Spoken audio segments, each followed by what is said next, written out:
이 사연은 강원도 산불 피해 지역에서 일어난 어느 부부의 이야기를 각색하였습니다.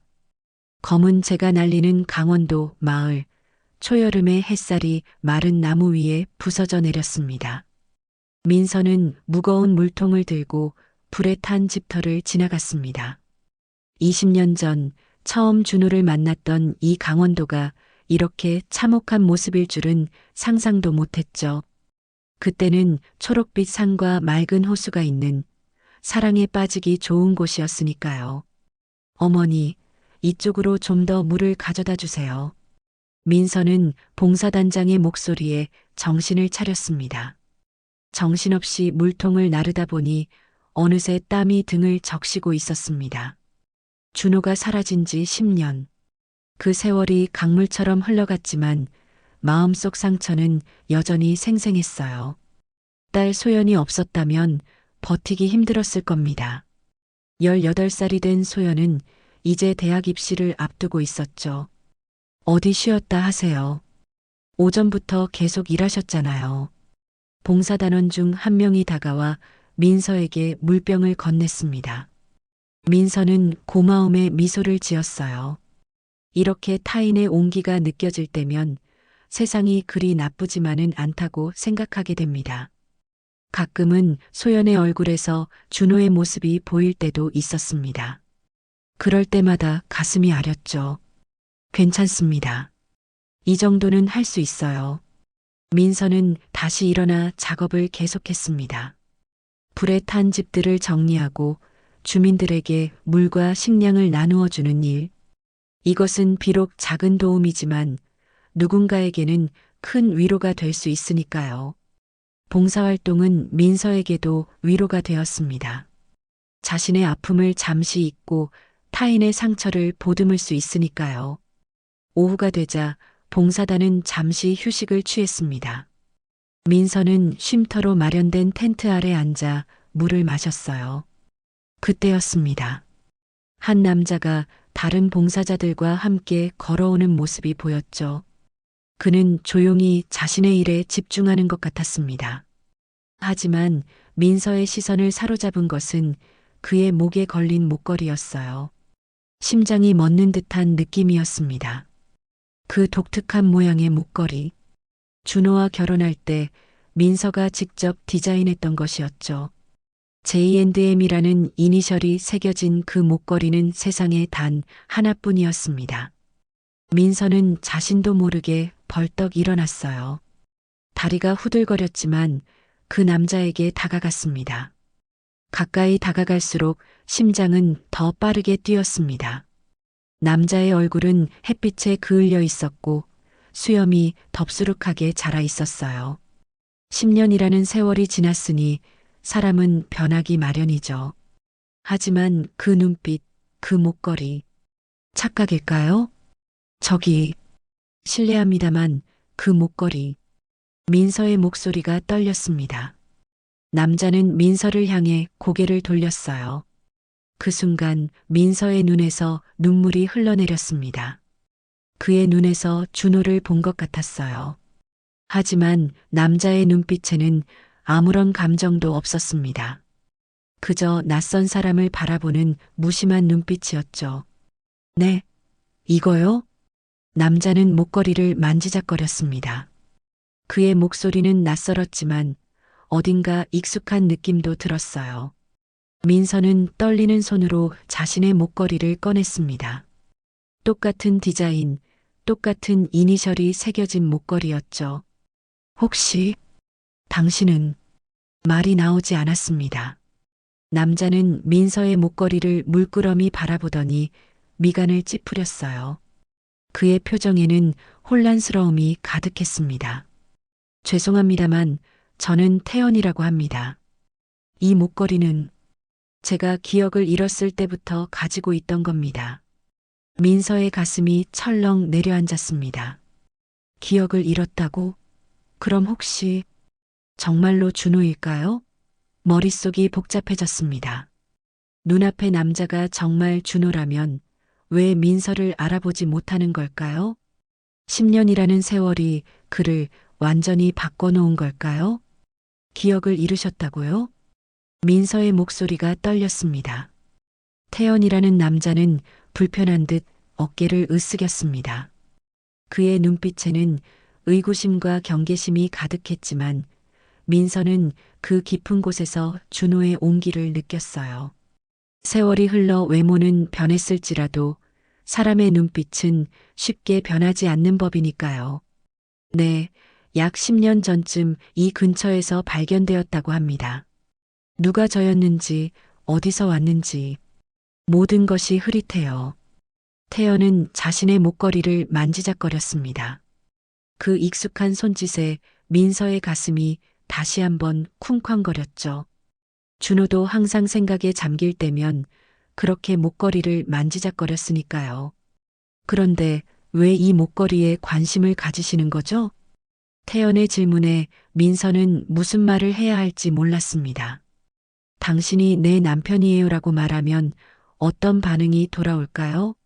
믿어줄까요? 아니면 미친 사람 취급할까요? 민서는 깊은 숨을 들이마셨습니다. 제 남편이 10년 전에 실종되었거든요. 그리고 당신이 하고 계신 목걸이와 똑같은 것을 가지고 있었어요. 태연의 눈이 커졌습니다.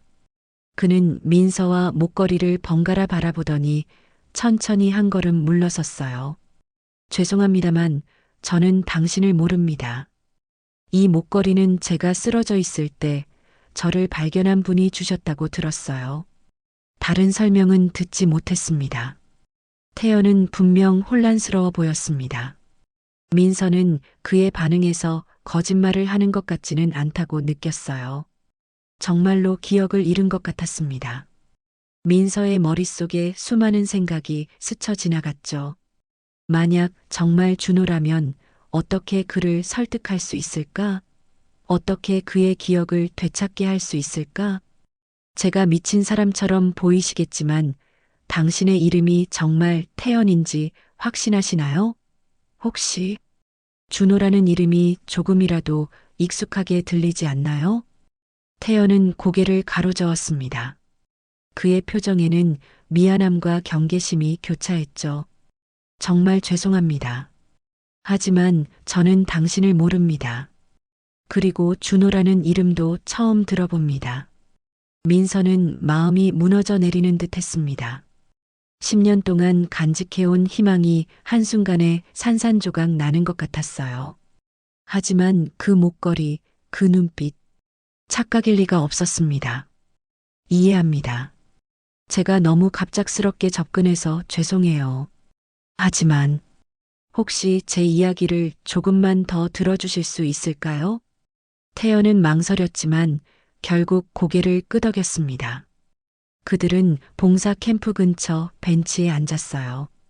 민서는 지갑에서 사진 한 장을 꺼냈습니다. 결혼식 날 찍은 사진이었죠. 행복하게 웃고 있는 준호와 민서의 모습이 담겨 있었습니다. 이 사람이 제 남편 준호예요. 10년 전 출장을 간다며 집을 나간 후 연락이 끊겼어요. 경찰도 실종자 센터도 그를 찾지 못했죠. 당시 우리 딸 소연이는 8살이었어요. 지금은 18살이 되었고요. 태연은 사진을 물끄러미 바라보았습니다. 그의 눈빛에 잠시 동요가 보였지만 이내 사라졌어요. 닮았나요? 민서가 조심스럽게 물었습니다. 태연은 한참을 고민하더니 대답했죠. 조금 비슷할 수도 있겠네요. 하지만 저는 정말 아무것도 기억나지 않습니다. 미안합니다. 그의 목소리에는 진심이 담겨 있었습니다. 민서는 눈물을 참으며 고개를 끄덕였어요. 이해해요. 제가 너무 무례했네요. 하지만 혹시 마음이 바뀌시면 제 연락처를 드릴게요. 언제든 연락 주세요. 민서는 떨리는 손으로 메모지에 자신의 전화번호를 적어 태연에게 건넸습니다. 태연은 망설이다가 메모지를 받아 주머니에 넣었어요. 민서의 마음은 복잡했습니다. 실망과 희망이 교차하는 기묘한 감정이었죠. 그날 밤 민서는 봉사단 숙소에서 잠을 이루지 못했습니다. 마음 한구석에서는 정말 준호일까? 라는 의문이 계속 맴돌았어요. 소연에게 전화를 걸었습니다. 소연은 서울에서 대학 입시 준비를 하고 있었죠. 소연아, 엄마가 믿기 힘든 일을 겪었어. 떨리는 목소리로 민서는 오늘 있었던 일을 딸에게 말했습니다. 처음에 소연은 믿지 않았어요. 하지만 민서의 진지한 목소리에 소연도 동요하기 시작했습니다. 정말요? 아빠를 만났다고요? 그럼 제가 지금 당장 갈게요. 소연의 목소리에는 놀라움과 기대가 섞여 있었습니다. 민서는 딸을 진정시켰어요. 아직은 확실하지 않아. 그 사람이 아빠인지 확신할 수 없어. 하지만 목걸이가 내 아빠 것과 똑같았어. 소연은 잠시 침묵했습니다. 그리고 결심한 듯한 목소리로 말했죠. 내일 첫 버스로 갈게요. 엄마 혼자 이런 일을 감당하면 안 돼요. 다음 날 아침 민서는 일찍 일어나 봉사 캠프로 향했습니다. 밤새 잠을 설친 탓에 눈밑이 퀭했지만 마음은 이상하게 가벼웠어요. 10년 만에 느끼는 희망의 무게였을까요? 캠프에 도착하자 봉사자들이 분주히 움직이고 있었습니다. 민서는 태연을 찾아 주변을 둘러보았지만 그의 모습은 보이지 않았어요. 태연 씨를 찾으세요? 옆에서 봉사활동을 하던 중년 여성이 민서에게 물었습니다. 민서는 살짝 당황하며 고개를 끄덕였어요. 네, 어제 같이 봉사활동을 했거든요. 오늘은 안 오셨나 봐요. 아, 태연 씨는 보통 마을 식당에서 아침을 먹어요. 이 길로 쭉 가시면 마을 입구에 산들의 식당이 있는데 거기 있을 거예요. 민서는 여성에게 감사 인사를 전하고 마을 쪽으로 발걸음을 옮겼습니다. 가슴이 쿵쿵 뛰었어요. 이게 맞는 일일까? 낯선 남자를 쫓아다니는 것이. 하지만 그가 정말 준호라면 10년의 세월이 한순간에 무너질 수도 있다는 생각에 민서의 발걸음은 자꾸만 빨라졌습니다. 산들의 식당은 작은 시골 식당이었습니다. 불에 타지 않은 몇 안 되는 건물 중 하나였죠. 민서는 깊은 숨을 들이마시고 문을 열었어요. 식당 안은 생각보다 사람이 많았습니다. 아마도 봉사자들과 이재민들이 모여 있는 듯 했어요. 그리고 구석자리에 태연이 혼자 앉아 밥을 먹고 있었습니다. 민서는 망설이다가 천천히 다가갔어요. 태연은 민서를 보자 놀란 듯 했지만 작게 고개를 끄덕여 인사했습니다. 안녕하세요. 혹시 같이 앉아도 될까요? 태연은 잠시 망설이더니 고개를 끄덕였습니다. 민서는 그의 맞은편에 앉았어요. 어색한 침묵이 흘렀습니다. 어제는 제가 너무 갑작스럽게 접근해서 죄송했어요. 민서가 먼저 입을 열었습니다. 태연은 밥그릇을 내려놓고 민서를 바라보았어요. 괜찮습니다. 이해해요. 실종된 가족을 찾는 심정이 어떨지. 태연의 말에 민서는 희미하게 웃었습니다. 그가 이해해준다는 사실이 고마웠어요. 혹시 여기서는 어떻게 지내세요? 민서가 조심스럽게 물었습니다. 태연은 창밖을 바라보며 말했어요. 10년 전 이 마을 근처 산에서 쓰러진 채로 발견되었다고 해요. 기억은 없었지만 이 마을 사람들이 저를 돌봐주셨죠. 그 후로 계속 여기서 살았어요. 주로 목공일을 하면서요. 민서는 준호가 항상 나무 작업을 좋아했다는 사실을 떠올렸습니다. 그는 바쁜 회사 생활 중에도 주말이면 작은 목공소에서 시간을 보내곤 했죠. 우연일까요? 아니면 운명일까요? 목공일이요? 제 남편도 취미로 목공을 했었어요. 태연의 눈이 잠시 반짝였습니다. 하지만 이내 평온한 표정으로 돌아왔어요. 많은 사람들이 하는 취미죠. 민서는 더 이상 강요하지 않기로 했습니다. 대신 자연스럽게 대화를 이어나갔어요. 제 딸 소연이가 오늘 이쪽으로 온다고 해요. 혹시 괜찮으시다면 소연이도 한번 만나 주실 수 있을까요? 태연은 당황한 듯 했습니다. 그는 잠시 생각하더니 조심스럽게 대답했어요. 괜찮습니다만 실망하게 될까 걱정이네요. 제가 정말 그분이 아닐 수도 있으니까요. 민서는 고개를 끄덕였습니다. 태연의 솔직함이 고마웠어요. 네, 알고 있어요. 하지만 소연이에게도 기회를 주고 싶어요. 10년 동안 아버지 없이 자랐으니까요. 그때 식당 주인으로 보이는 중년 여성이 다가왔습니다. 그녀는 태연을 보더니 밝게 웃었어요. 태연 씨, 오늘도 일찍 오셨네요. 이분은 누구세요? 태연이 대답하기 전에 민서가 먼저 나섰습니다. 안녕하세요. 저는 민서라고 해요. 봉사활동 중에 태연 씨를 알게 되었어요. 식당 주인은 민서를 흥미롭게 바라보았습니다. 그리고 태연을 향해 장난스럽게 말했죠. 드디어 태연 씨도 좋은 인연을 만났네요. 10년 동안 혼자 지내셨으니 이제 좋은 분 만나서 행복하게 사셔야죠. 태연은 당황한 듯 손사래를 쳤습니다. 민서도 얼굴이 붉어졌어요. 아니에요, 그런 사이가. 식당 주인은 미소를 지으며 주방으로 돌아갔습니다. 태연은 민서를 향해 미안한 표정을 지었어요. 죄송합니다. 이 마을이 워낙 작다 보니 새로운 사람이 오면 다들 관심을 가져서요. 민서는 괜찮다는 듯 손을 저었습니다. 잠시 침묵이 흐르고 민서는 용기를 내어 물었어요. 혹시 제가 태연 씨의 집을 방문해도 될까요? 목공 작업실도 보고 싶고 조금 더 이야기를 나누고 싶어서요. 태연은 망설이는 듯 했지만 결국 고개를 끄덕였습니다. 괜찮습니다. 오후에 봉사활동이 끝나고 오시면 됩니다. 마을 북쪽 작은 숲 근처에 있어요. 민서는 감사 인사를 전하고 식당을 나왔습니다. 가슴이 떨렸어요. 한 걸음씩 가까워지고 있다는 느낌이 들었습니다. 그가 정말 준호라면 그의 생활 공간에서 무언가 단서를 찾을 수 있지 않을까요? 오후가 되자 민서는 북쪽 마을로 향했습니다. 소연이 도착하는 시간은 저녁이었기에 그 전에 태연의 집을 방문하기로 했죠. 걸어가는 내내 가슴이 두근거렸습니다. 이것이 옳은 일일까? 낯선 사람의 삶에 갑자기 뛰어든 것은 아닐까?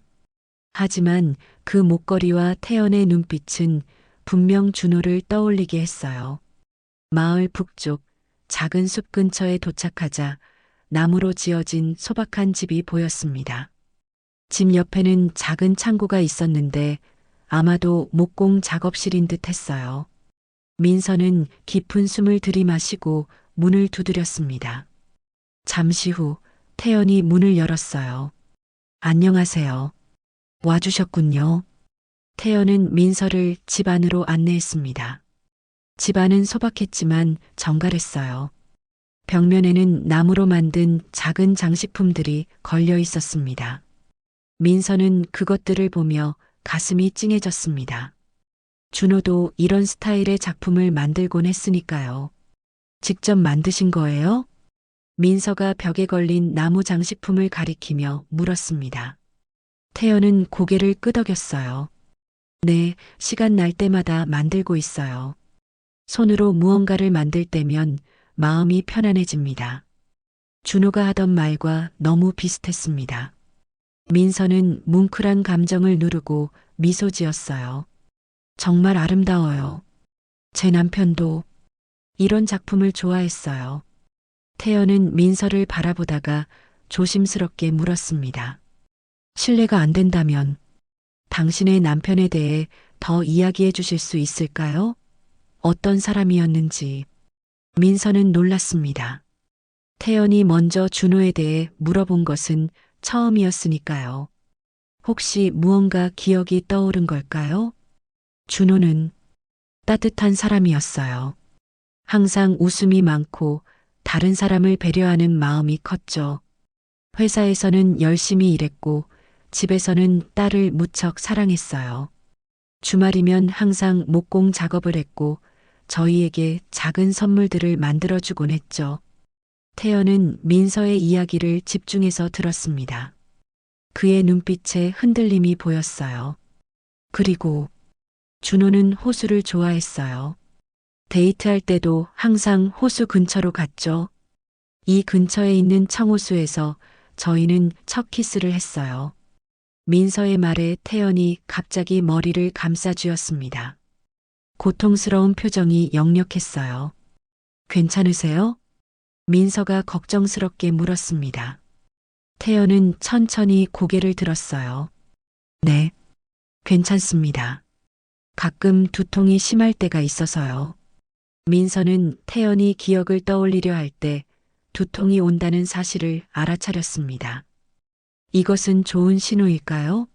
조금씩 기억이 되살아나고 있는 걸까요? 물 한 잔 가져다 드릴게요. 민서는 주방으로 향했습니다. 그곳에서 물컵을 찾다가 문득 선반 위에 놓인 작은 나무 상자를 발견했어요. 그 상자는 너무나 익숙했습니다. 준호가 결혼 1주년 기념일에 민서에게 선물했던 것과 똑같은 디자인이었죠. 손이 떨렸습니다. 민서는 상자를 집어들었어요. 하트 모양으로 새겨진 작은 무늬, 모서리의 세밀한 조각. 분명 준호의 스타일이었습니다. 그건 태연이 주방 입구에 서 있었습니다. 민서는 놀라서 상자를 제자리에 내려놓았어요. 죄송해요. 너무 익숙한 디자인이라서. 태연은 천천히 다가와 상자를 집어들었습니다.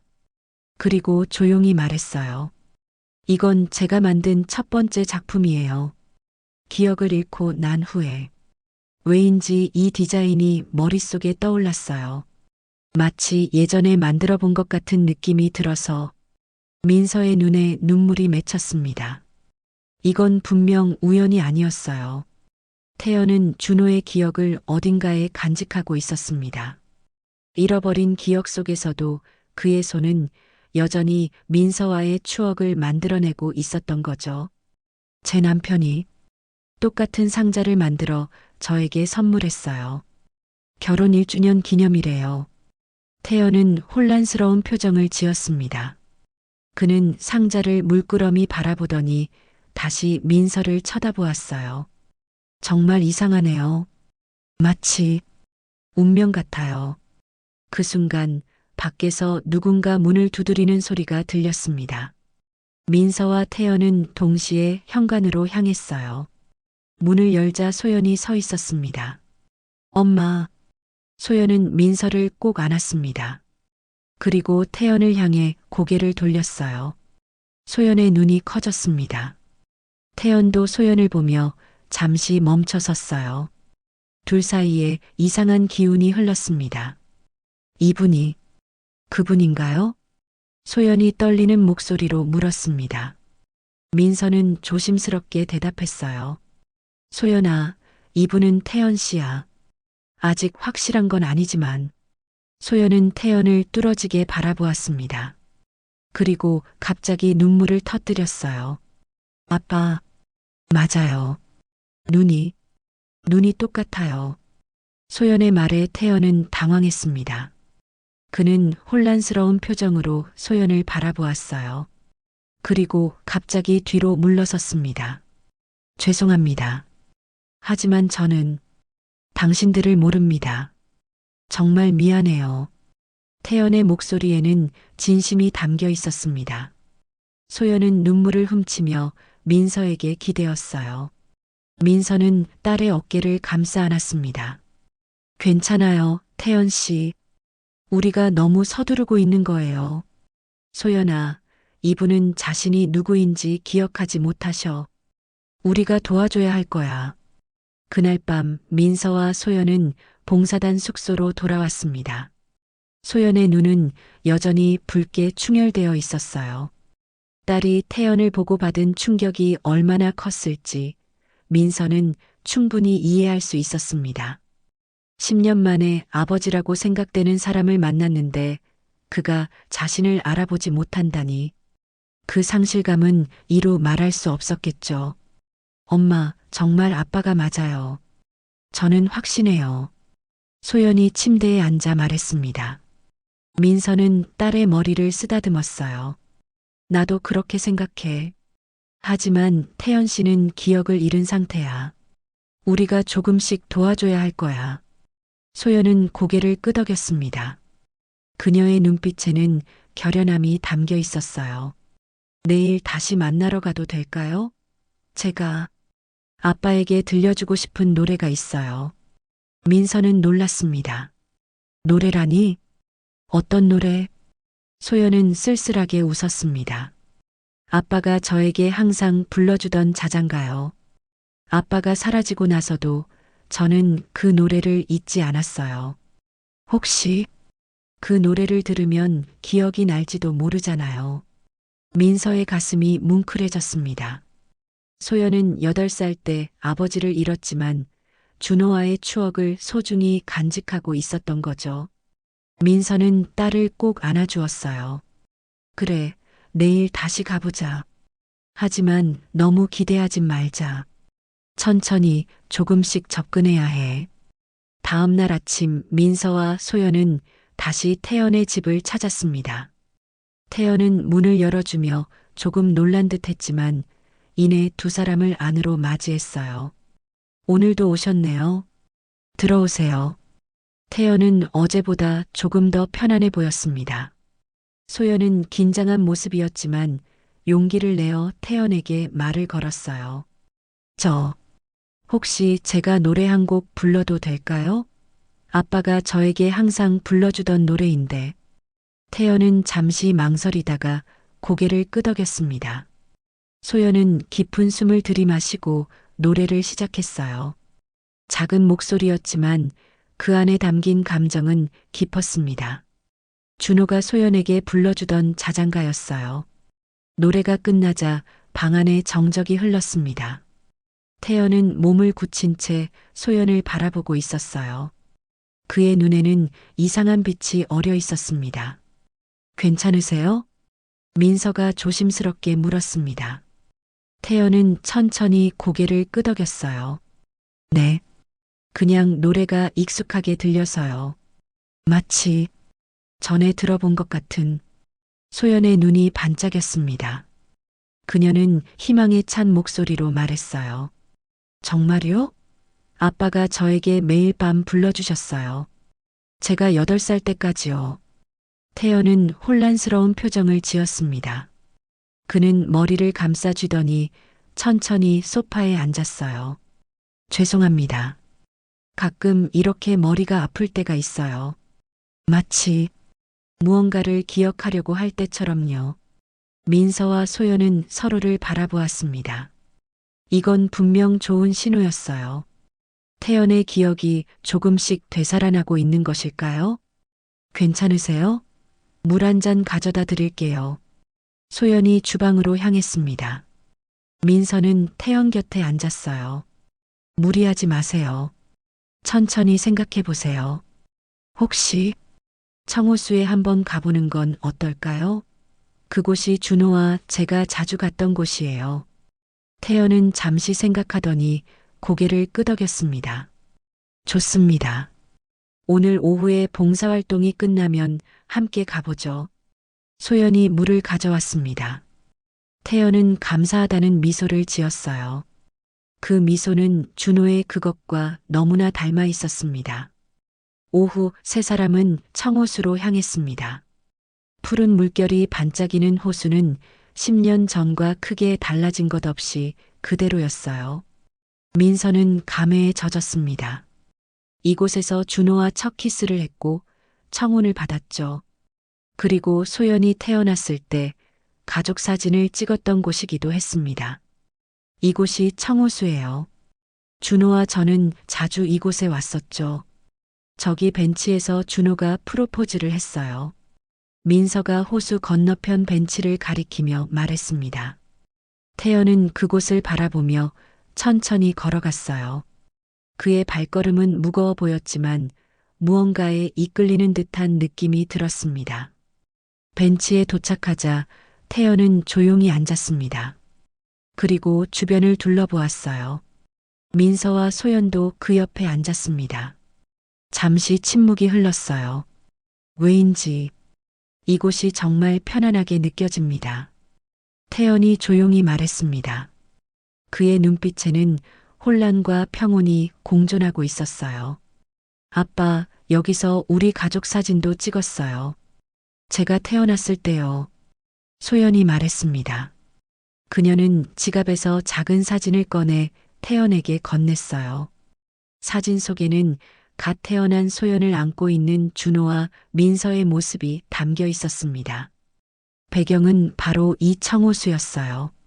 태연은 사진을 물끄러미 바라보았습니다. 그리고 갑자기 고개를 숙였어요. 어깨가 가늘게 떨리고 있었습니다. 태연 씨? 민서가 걱정스럽게 불렀습니다. 태연은 천천히 고개를 들었어요. 그의 눈에는 눈물이 고여 있었습니다. 이 사진이 기억나는 것 같아요. 태연의 목소리가 떨렸습니다. 민서와 소연은 숨을 멈췄어요. 정말일까요? 그가 드디어 기억을 되찾기 시작한 걸까요? 정말 더운 날이었죠. 그리고 소연이는 계속 울었어요. 사진을 찍는 내내 태연의 말에 민서의 눈에 눈물이 고였습니다. 맞았어요. 그날은 정말 더웠고 소연은 사진을 찍는 내내 울었었죠. 그런 세세한 기억까지 어떻게 알 수 있을까요? 그가 정말 준호임이 틀림없었습니다. 준호야. 민서가 떨리는 목소리로 불렀습니다. 태연. 아니, 준호는 혼란스러운 눈빛으로 민서를 바라보았어요. 준호야. 민서의 떨리는 목소리가 호수 위로 퍼졌습니다.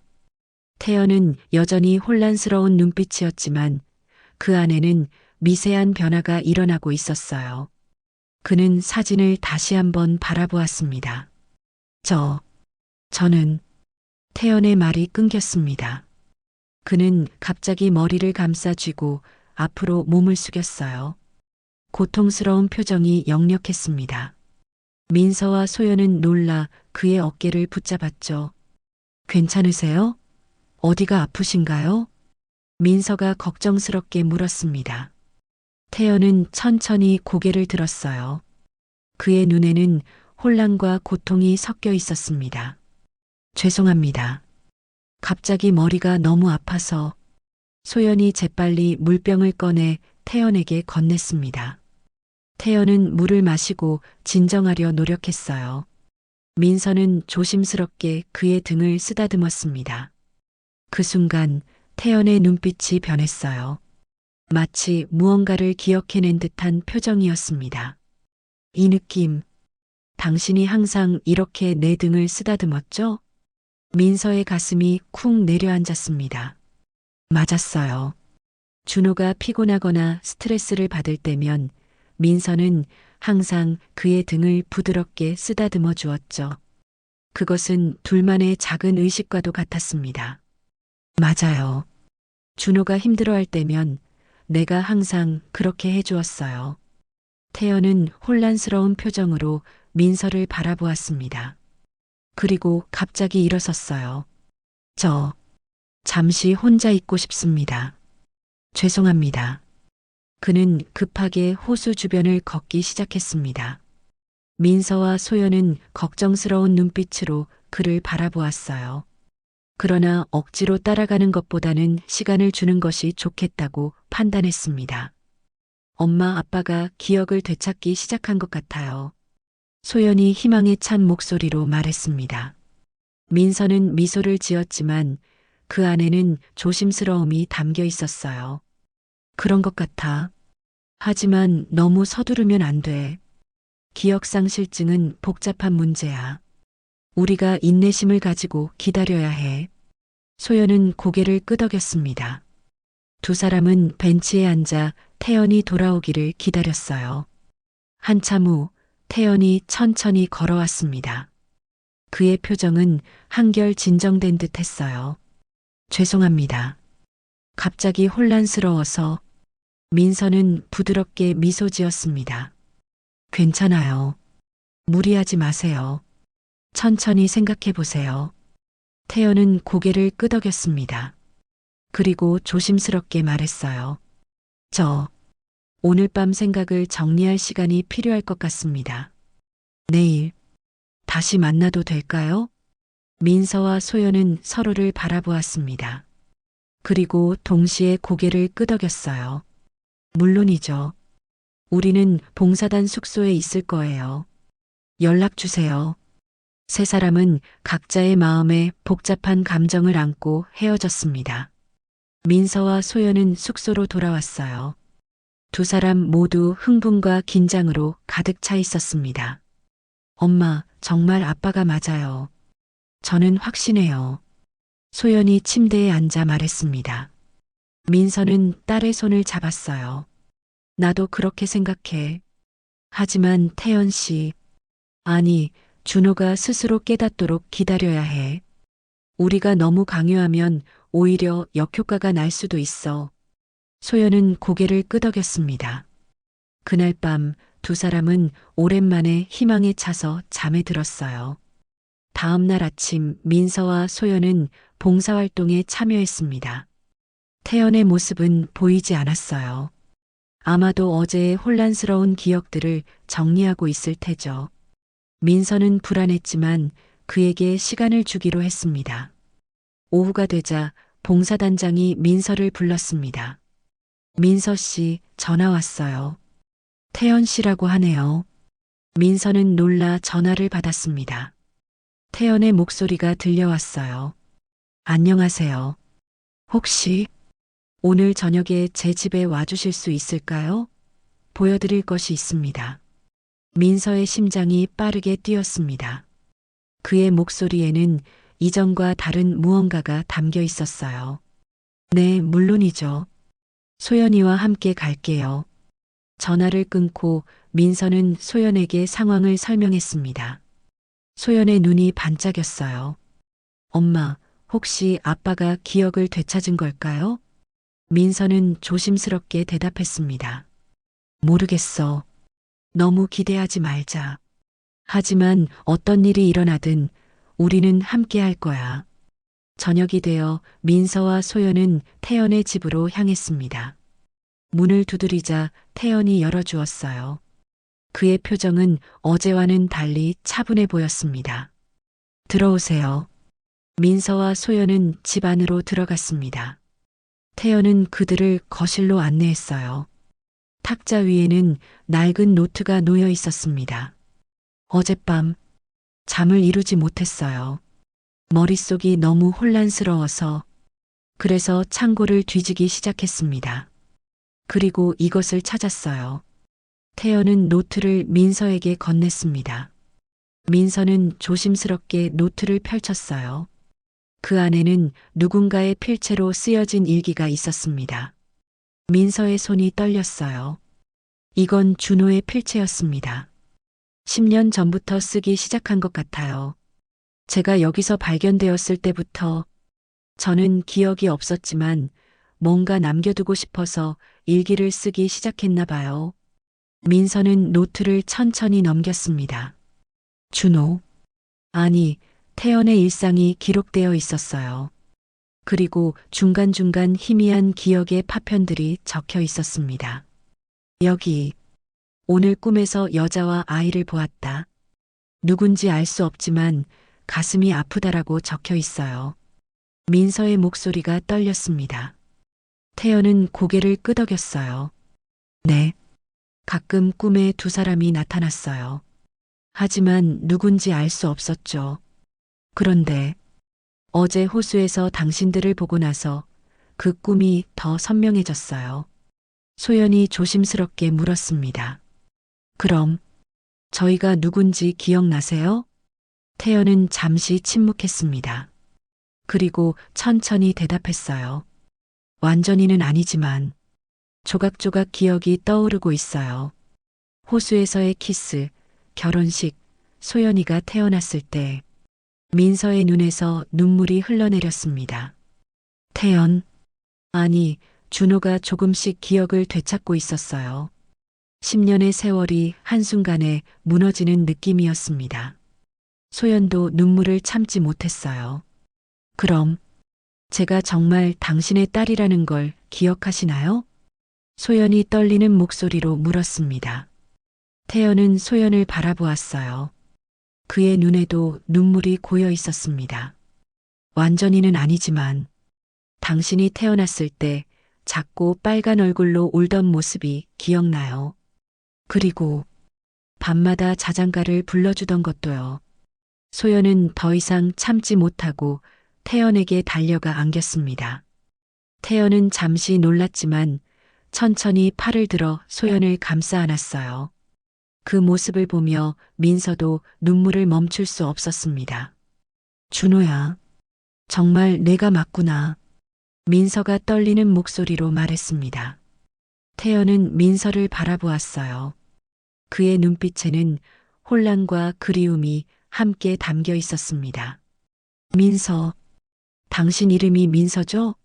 아직 모든 게 혼란스럽지만 당신의 이름은 기억나요. 민서는 천천히 다가가 준호의 손을 잡았습니다. 그 손은 여전히 따뜻했어요.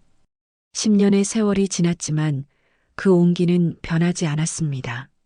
그래, 내 이름은 민서야. 그리고 넌 준호. 이준호. 태연. 아니, 준호는 그 이름을 들으며 눈을 감았습니다. 마치 오래된 기억을 되살리려는 듯 했어요. 이준호. 그래, 내 이름이었죠. 세 사람은 한동안 말없이 서로를 바라보았습니다. 10년의 시간이 한순간에 무너졌지만 아직 많은 것들이 불확실했어요. 준호의 기억은 완전하지 않았고 앞으로 어떻게 될지도 알 수 없었습니다. 앉으시죠. 차라도 한 잔 마시면서 이야기해요. 준호가 먼저 제안했습니다. 세 사람은 거실에 앉았어요. 준호는 주방으로 가서 차를 준비했습니다. 그 모습이 너무나 익숙해 민서는 가슴이 아팠어요. 준호는 항상 그렇게 차를 준비했었으니까요. 이게 다 꿈만 같아요. 소연이 작은 목소리로 말했습니다. 민서는 딸의 손을 꼭 잡았어요. 그래, 너무 갑작스러운 일이야. 하지만 아빠가 기억을 완전히 되찾을 때까지 우리가 인내심을 가져야 해. 준호가 차를 들고 돌아왔습니다. 그는 세 사람 앞에 차를 놓았어요. 저는 어떻게 여기에 오게 된 건가요? 준호가 조심스럽게 물었습니다. 민서는 깊은 숨을 들이마셨어요. 10년 전, 넌 회사 출장을 간다고 했어. 그리고 돌아오지 않았지. 경찰과 실종자 센터에서 찾았지만 아무런 단서도 없었어. 마치 세상에서 사라진 것처럼. 준호는 고개를 숙였습니다. 그의 표정에는 죄책감이 가득했어요. 죄송합니다. 기억이 없어서 당신들에게 얼마나 힘든 시간이었을지. 소연이 재빨리 말했습니다. 아빠 잘못이 아니에요. 기억상 실증이었잖아요. 아무도 원한 일이 아니었어요. 준호는 감사한 눈빛으로 소연을 바라보았습니다. 그리고 다시 민서에게 물었어요. 제가 회사 출장을 간다고 했다고요? 어디로요? 민서는 잠시 생각했습니다. 그리고 천천히 대답했어요. 강원도 쪽이라고 했어. 회사에서도 확인했지만 공식적인 출장은 아니었대. 그래서 더 미스터리였지. 넌 왜 거짓말을 했는지. 준호의 눈이 커졌습니다. 그는 갑자기 일어났어요. 잠시만요. 그는 서둘러 방으로 들어갔습니다. 잠시 후 낡은 가방을 들고 돌아왔어요. 그 가방은 준호가 발견되었을 때 함께 있었던 것이라고 했습니다. 이 가방을 한 번도 제대로 살펴보지 않았어요. 기억이 없었으니까 그냥 창고에 보관해뒀죠. 준호는 가방을 열었습니다. 안에는 낡은 옷과 몇 가지 물건들이 있었어요.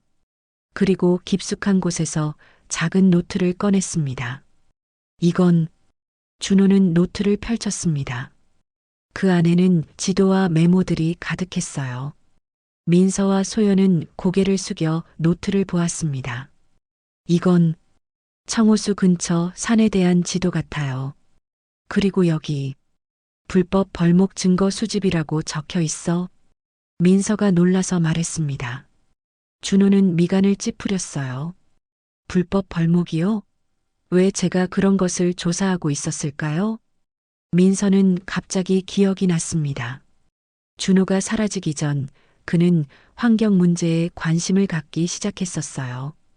특히 불법 벌목과 관련된 뉴스를 자주 찾아보곤 했었습니다. 당신은 회사 일 외에도 환경단체에서 봉사활동을 했어. 특히 산림보호에 관심이 많았지. 혹시 불법 벌목 현장을 직접 확인하러 온 건 아닐까? 준호는 노트를 더 자세히 살펴보았습니다. 거기에는 날짜와 시간, 그리고 몇몇 회사 이름들이 적혀 있었어요. 맞아요. 여기 6월 15일 밤 11시 산 북쪽 벌목 시작이라고 적혀 있어요. 민서가 그 날짜를 보고 숨을 멈췄습니다. 그날이 바로 준호가 실종된 날이었어요. 준호야, 그날이 내가 사라진 날이야. 혹시 불법 벌목 현장을 목격하고 누군가에게 발각된 건 아닐까? 세 사람은 서로를 바라보았습니다.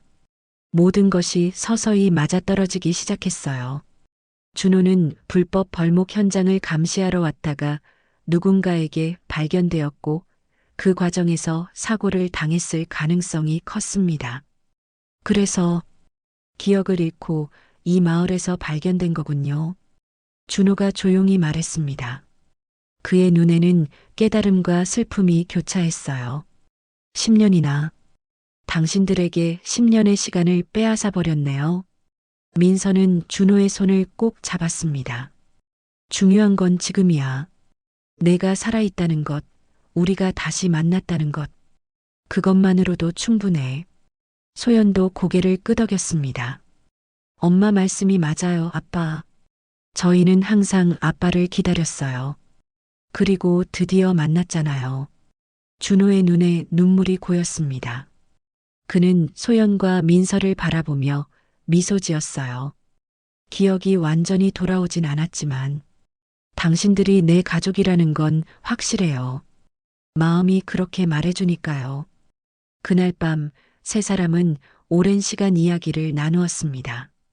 준호는 자신이 기억할 수 있는 모든 것을 이야기했고 민서와 소연은 10년간의 삶을 준호에게 들려주었어요.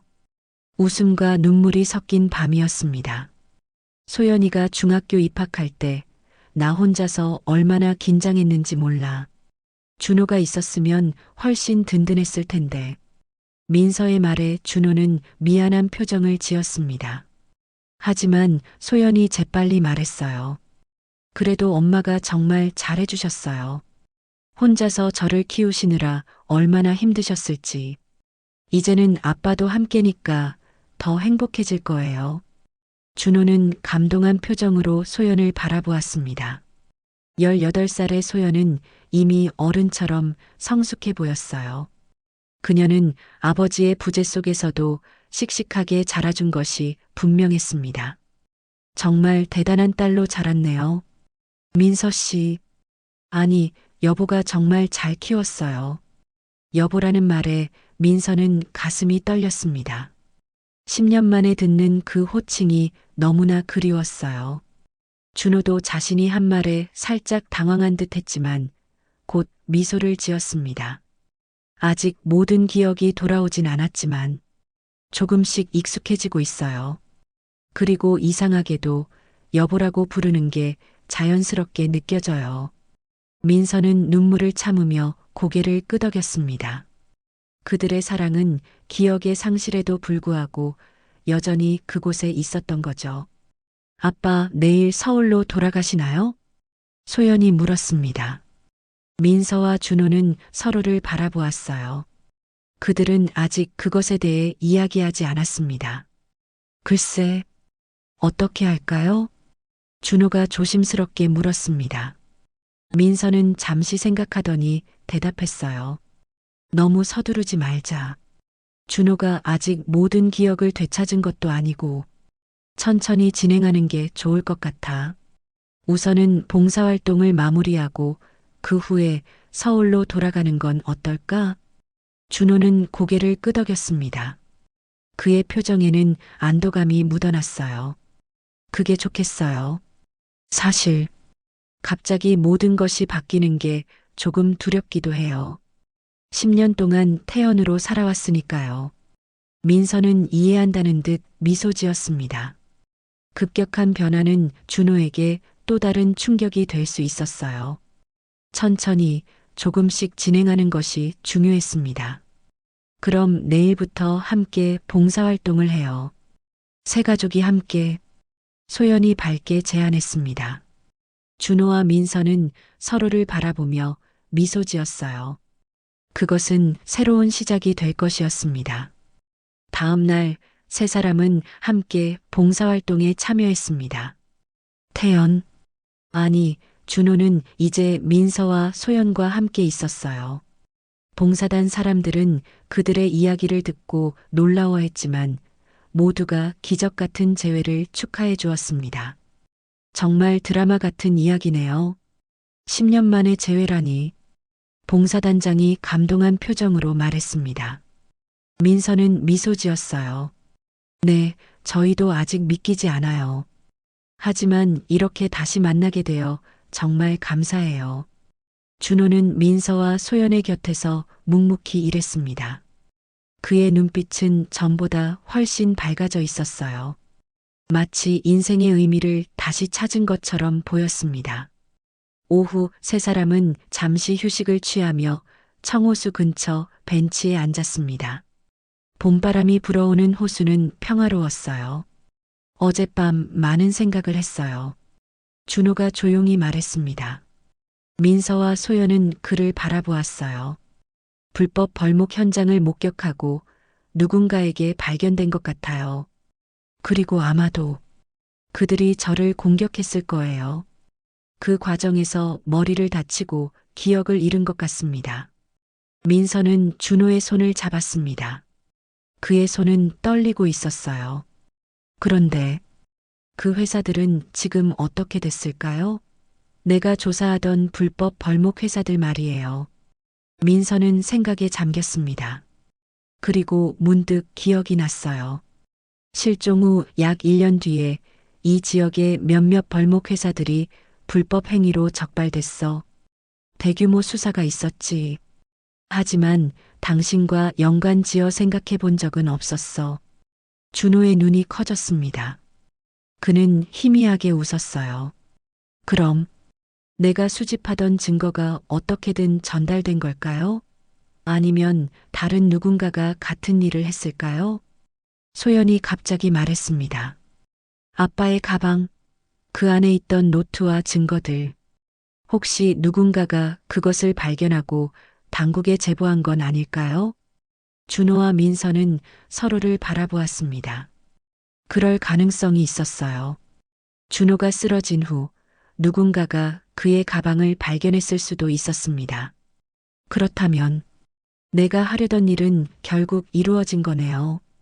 비록 내가 기억을 잃고 10년을 잃었지만 준호의 목소리에는 복잡한 감정이 담겨 있었습니다.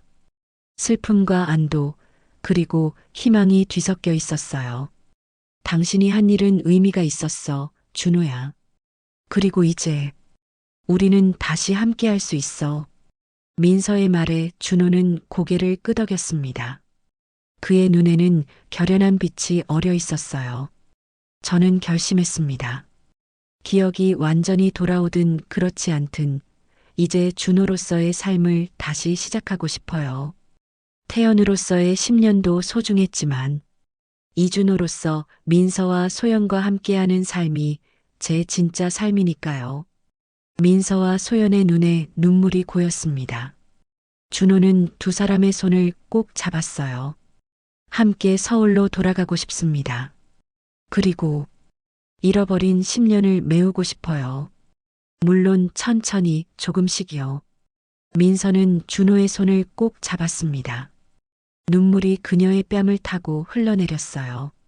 함께 할 수 있어서 정말 다행이야, 준호야. 10년이 지났지만 우리의 사랑은 변하지 않았어. 소연도 두 사람의 손을 함께 잡았습니다. 세 사람은 호수를 바라보며 앞으로의 삶을 그려보았어요. 그것은 10년의 공백을 뛰어넘은 새로운 시작이었습니다. 1년 후 준호와 민서 그리고 소연은 다시 강원도를 찾았습니다. 이번에는 봉사활동이 아닌 감사의 마음을 전하기 위해서였어요. 준호는 이제 대부분의 기억을 되찾았고 서울에서의 삶에도 적응해가고 있었습니다. 그들은 준호를 돌봐준 마을 사람들에게 깊은 감사를 표했고 실종자 가족을 돕는 재단을 설립했어요. 그리고 청호수 근처에 작은 추모 공원을 만들었습니다. 그곳은 잃어버린 사람들을 기다리는 모든 이들에게 희망을 주는 장소가 되었어요. 기적은 일어난다고 믿어요. 준호가 공원 벤치에 앉아 말했습니다. 민서와 소연은 그의 양옆에 앉았어요. 그래, 우리가 그 증거니까. 민서가 미소 지으며 대답했습니다. 소연은 두 사람을 바라보며 행복하게 웃었어요. 10년의 세월이 흘렀지만 그들의 사랑은 변하지 않았습니다. 오히려 더 깊고 단단해졌죠. 준호는 청호수를 바라보며 생각했습니다. 태연으로서의 10년은 어둠 속의 시간이었지만 그 시간도 그를 지금의 자리로 이끈 소중한 여정이었어요. 그리고 이제 그는 준호로서, 남편으로서, 아버지로서의 삶을 다시 시작할 수 있었습니다. 잃어버린 시간은 없어요. 모든 순간이 우리를 지금 여기로 이끌었으니까요. 준호의 말에 민서와 소연은 고개를 끄덕였습니다. 그들 앞에는 새로운 미래가 펼쳐져 있었어요. 과거의 상처를 딛고 희망찬 내일을 향해 함께 걸어갈 수 있는 미래였습니다. 세 사람은 손을 맞잡고 청호수의 일몰을 바라보았습니다. 붉게 물든 하늘처럼 그들의 인생도 이제 새로운 색으로 물들어가고 있었어요. 기적은 믿는 자에게 찾아온다고 했던가요? 그들은 그 기적을 직접 경험한 사람들이었습니다. 그리고 그들은 알고 있었습니다. 앞으로의 삶이 항상 순탄하지는 않겠지만 함께라면 어떤 어려움도 이겨낼 수 있다는 것을요. 10년의 세월도 끊지 못한 그들의 인연이었으니까요.